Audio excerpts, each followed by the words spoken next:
দেশের বিভিন্ন জায়গা থেকে আমাদের সঙ্গে যুক্ত হবেন। ঠাকুরগাঁ, নরসিংদী এবং গোপালগঞ্জ থেকে আমাদের সহকর্মীরা যুক্ত হচ্ছেন। প্রথমেই যেতে চাই, ঠাকুরগাঁ থেকে আমাদের সঙ্গে যুক্ত আছেন আব্দুল্লাহ আজাদ। আজাদ, ফুয়েল কার্ড বিতরণের উদ্যোগ তো নিয়েছে প্রশাসন, সে বিষয়ে আপনার কাছে কি তথ্য আছে জানাবেন।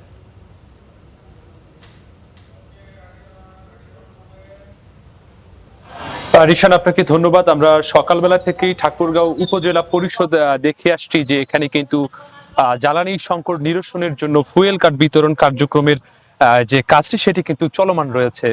এই যে আমার পেছনে ক্যামেরার মাধ্যমে যদি আমি দেখাই যে লাইনটি আপনারা দেখতে পাচ্ছেন, সেখানে কিন্তু 20 জন করে মোটরসাইকেল চালক আসছেন এবং তাদের প্রয়োজনীয় কাগজপত্র, বিশেষ করে ড্রাইভিং লাইসেন্স, জাতীয় পরিচয়পত্র এবং গাড়ির রেজিস্ট্রেশন নাম্বার এবং সক্রিয় একটি মোবাইল নম্বর দিয়ে তাদেরকে কিন্তু ফুয়েল কার্ড সংগ্রহ করতে হচ্ছে।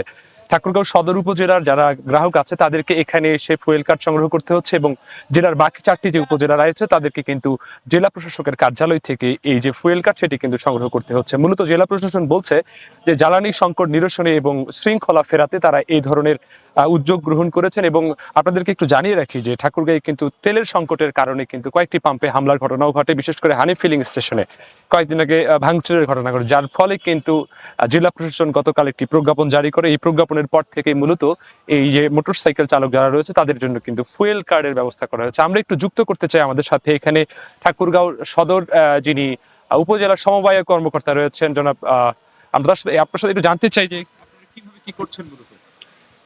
আমরা ঠাকুরগাঁও জেলা প্রশাসনের পক্ষ থেকে এবং ঠাকুরগাঁও সদর উপজেলার প্রশাসনের পক্ষ থেকে আমরা উপজেলা পরিষদের ভিতরে 20টি করে মোটরসাইকেল কার্ড দিচ্ছি এবং সকাল থেকে আমরা প্রায় 350 কার্ড আমি সরবরাহ করেছি আমার দপ্তরের এখান থেকে, উপজেলা প্রশাসনের পক্ষ থেকে। ধন্যবাদ, অসংখ্য ধন্যবাদ। দর্শক, আমরা শুনছিলাম উপজেলা সমবায় অফিসার যিনি এখানে তদারকির দায়িত্বে রয়েছেন, প্রায় 350টি কার্ড তিনি এখন পর্যন্ত ইস্যু করেছেন। তিনি বলছেন যে জেলা প্রশাসনের যে নির্দেশনা, এই নির্দেশনা অনুযায়ী তারা কিন্তু কাজ করছে। তবে গ্রাহকরা কিন্তু নানা উৎসাহ উদ্দীপনার মধ্য দিয়ে বাইরে বিশেষ লম্বা লাইন আমরা দেখেছি। কয়েক শত শত গাড়ি কিন্তু এখানে জটলা বেঁধে রয়েছে। 20টি করে গাড়ি ঢোকার কারণে গেটের বাইরে কিন্তু শত শত গাড়ি দাঁড়িয়ে আছে। সব মিলিয়ে যদি বলি যে একটা ব্যাপক ভোগান্তির মধ্য দিয়ে কিন্তু তারা গেছে। তো এই ছিল আমার কাছে ঠাকুরগাঁও থেকে ফুয়েল কার্ড বিতরণের সর্বশেষ। আব্দুল্লাহ আজাদ, আপনাকে ধন্যবাদ। দর্শক, আমরা ঠাকুরগাঁ থেকে জ্বালানি তেলের সর্বশেষ ফুয়েল কার্ড নিয়ে যে পরিস্থিতি সেটি জানছিলাম। এই পর্যায়ে আমরা নরসিংদী যেতে চাই, সেখান থেকে আমাদের সঙ্গে যুক্ত আছেন বজরুল আমিন চৌধুরী। বজরুল, দেখছিলেন যে ঠাকুরগাঁয়ে ফুয়েল কার্ড বিতরণ করা হচ্ছে, নরসিংদীতে তেল সরবরাহ এবং বিক্রির পরিস্থিতি নিয়ে এমন কোনো উদ্যোগ নেওয়া হয়েছে কিনা, কি পরিস্থিতি আছে বর্তমানে জানাবেন।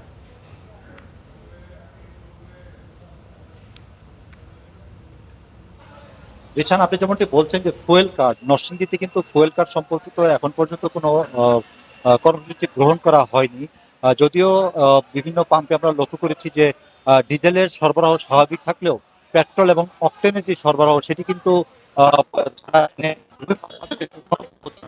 সংকট দেখা দিচ্ছে। অর্থাৎ প্রত্যেকটি আমি আপনাকে একটু দেখাতে চাই এই মুহূর্তে যেই আমি সুলতানা পাম্পে, এখানে কিন্তু বেলা 2টা নাগাদ আজকে যেই অকটেন এবং পেট্রোল যে গাড়িটি সেটি আসার পর থেকেই কিন্তু ব্যাপক সংখ্যক যারা বাইকার রয়েছেন এবং অন্যান্য যারা প্রাইভেট কার এবং তারা কিন্তু তাদের গাড়িগুলো নিয়ে এখানে এসেছেন এবং এখান থেকে কিন্তু তারা তেল কিনে নিয়ে যাচ্ছেন। তবে এখানে একটি আমরা লক্ষ্য করেছি যে রেশনিং এর ব্যবস্থা করা হচ্ছে। অর্থাৎ কর্তৃপক্ষ জানিয়েছেন যে প্রতিটি মোটরসাইকেলে 200 টাকা করে তেল দেওয়া হচ্ছে এবং প্রাইভেট কার এবং মাইক্রোবাস যেগুলো রয়েছে সেগুলোতে 1200 টাকা করে তেল দেওয়া হচ্ছে। তারপরেও এখানে যারা রয়েছেন আমরা তাদের সাথেও কথা বলার চেষ্টা করবো, জানতে চাইবো যে এই যে তারা কিন্তু কিছুটা একটু মনক্ষুণ্ণ, কেননা তারা বলছেন দীর্ঘ সময় তারা এখানে অপেক্ষা করার পরেও মাত্র 200 টাকার তেল নিয়ে তারা ঘন্টার পর ঘন্টা এখানে কাটাচ্ছেন এবং এই বিষয়টি তাদের কাছে একটু বিড়ম্বনার মনে হচ্ছে। আচ্ছা, এই যে তেলের পাম্পে তেলের যে সরবরাহ, আমরা অনেক হয়রানিতে আসছি, কোথাও যাইতে পারতেছি না। আমি ঢাকা যাব, 200 টাকার উপর তেল দিচ্ছে না। এখান থেকে যে আমি যাই পরবর্তী কোথা থেকে তেল নিব তাও স্কোপ জানা নাই, প্রায় পাম্পেই বন্ধ। হ্যাঁ, ওরকম কিছু জানি না আমি সঠিক, তাহলে তো বলতে পারতেছি না ওই জিনিসটা নিয়ে। Thank you. যেমনটি আসলে এখানকার যারা রয়েছেন তারা কিন্তু বলছেন যে তাদের কাছে 200 টাকা বলছেন, অনেকেই কিন্তু তারা এত সময় অপেক্ষার পর তারা কিন্তু তেল নিয়ে বিভিন্ন জায়গায় তারা যেতে পারতেন। আমরা যারা তেল দিচ্ছেন তাদের সাথেও কিছু কথা বলার চেষ্টা করবো। আচ্ছা, চাপটা কি? চাপ প্রচুর, অনেক চাপ। আমরা 1টা 30 থেকে শুরু করছি, রাত যতক্ষণ পর্যন্ত তেল থাকে ততক্ষণ পর্যন্ত সার্ভিস দেবো। না এমনিতে সমস্যা হয় না, মাঝে মধ্যে ওরা চাইতেছে বাড়ায় দেওয়ার জন্য, কারণ আমাদের স্টক কম, এর জন্য আমরা 200 টাকা লিমিট করে দিতেছি। এই প্রত্যেকটি পেট্রোল পাম্পে আমরা লক্ষ্য করেছি যে তেলের সংকট থাকার কারণে কিন্তু কোথাও কোথাও রেশনিং এর ব্যবস্থা করা হয়েছে, যাতে করে সবাই কম বেশি করে তেলগুলো পেয়ে তাদের কাজ চালানোর মতন একটি পরিস্থিতি সৃষ্টি হয়। তারপরেও আরেকটি বিষয় বলে রাখা ভালো যে অনেকেই বলছেন যে যেহেতু ডিজেল আমদানি নির্ভর, সেটির স্বাভাবিক প্রাপ্যতা থাকলেও অকটেন এবং ডিজেল যেগুলো আমাদের দেশ থেকে উৎপন্ন হয় সেখানে কেন সেই স্বল্পতা থাকবে, সেই বিষয়টি কিন্তু অভিজ্ঞ মহল তাদের মনের ভিতরে তারা কিন্তু আমাদের কাছে শেয়ার করছে। এখানে কোনো কারসাজি কাজ করতেছে কিনা বা এখানে আবার স্টক করার কোনো ব্যবস্থা আছে কিনা, সেই বিষয়টি যেন খতিয়ে দেখেন প্রশাসন, এই তেমন দাবিটাও কিন্তু আমাদের কাছে উঠে এসেছে।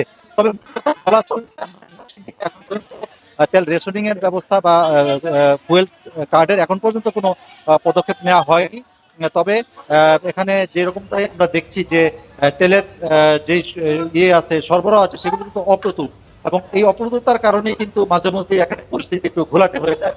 এখন উত্তপ্ত ফজলুল আমিন, যারা আপনাকে বাইরে রয়েছেন, ধন্যবাদ। দর্শক, আমরা নরসিংদী থেকে জানছিলাম জ্বালানি তেলের এখনকার কি অবস্থা। এই পর্যায়ে আমরা গোপালগঞ্জ যেতে চাই, আমাদের সঙ্গে যুক্ত আছেন নুরুল আলম ফয়সাল। ফয়সাল, আপনার কাছে জানতে চাই, ঠাকুরগাঁতে ফুয়েল কার্ডের ব্যবস্থা করা হয়েছে, শুনছিলাম যে নরসিংদীতে রেশনিংয়ে জ্বালানি তেল দেওয়া হচ্ছে, গোপালগঞ্জের কি পরিস্থিতি, জানাবেন বিস্তারিত।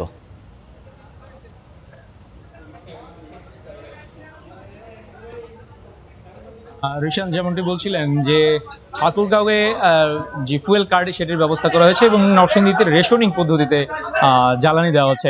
গোপালগঞ্জের চিত্র কিন্তু একেবারে ভিন্ন নয়।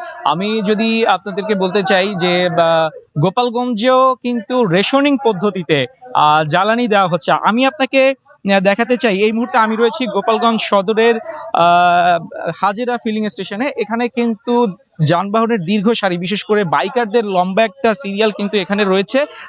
তারা কিন্তু দুপুর থেকেই লম্বা একটা সারি নিয়ে সিরিয়াল নিয়ে বসে আছেন যে তেল নেওয়ার জন্য।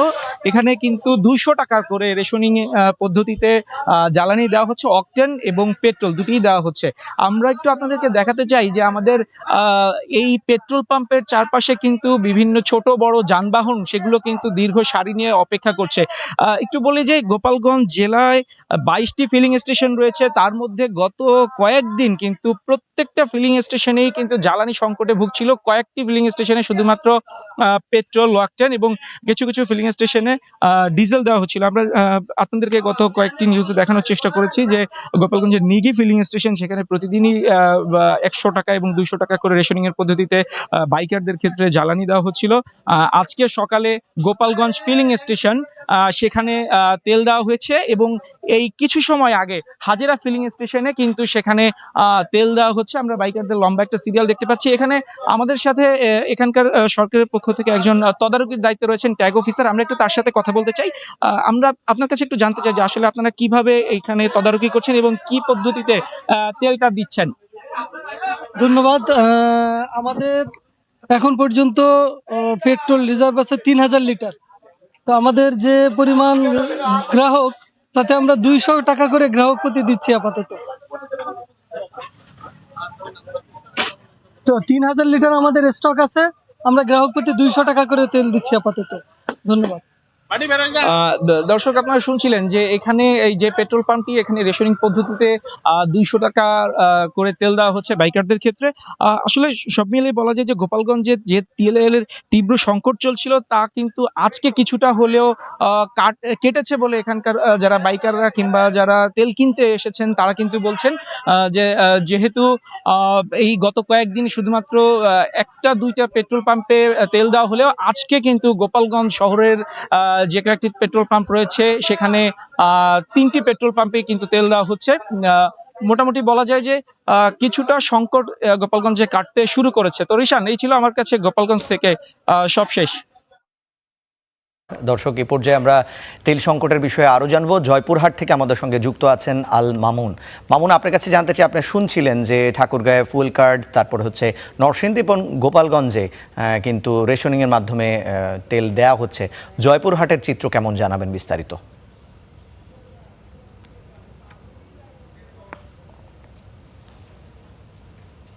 রিশান, আপনাকে ধন্যবাদ।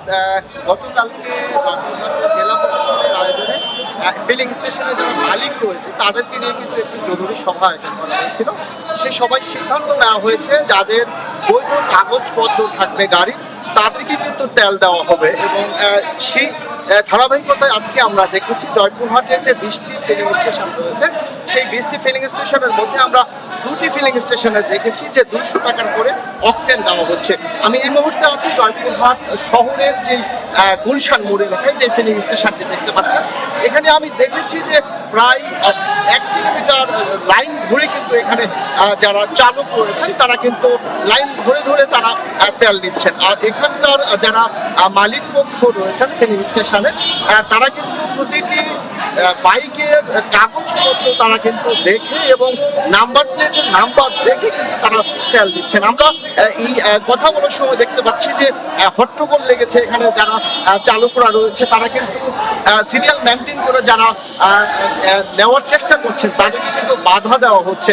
এবং সেই সাথে আজকে আমরা দেখেছি জয়পুরহাটের কিন্তু শহরের আর কোথাও ফিলিং স্টেশনে তেল দেওয়া কিন্তু আমি দেখতে পাইনি। তবে এই স্টেশন এবং আরেকটি শহরের আরেকটি ফিলিং স্টেশন রয়েছে, মামুন ফিলিং স্টেশন, সেখানেও কিন্তু এই তেল দেওয়া হচ্ছে 200 টাকার করে। আর আজকে এখানে বাসে যে ডিজেল দেওয়া হচ্ছে কিছু অল্প কিছু পরিমাণে, সেই সাথে জেলা প্রশাসকের পক্ষ থেকে বলা হয়েছে যাদেরকে বৈধ কাগজপত্র রয়েছে তাদেরকে শুধু যেন তেল দেওয়া হয়, যার ফলেই মালিক পক্ষরা কিন্তু তাদের যে কাগজপত্র বৈধ চালকদের সেটি দেখে কিন্তু তেল দেওয়ার চেষ্টা করছেন।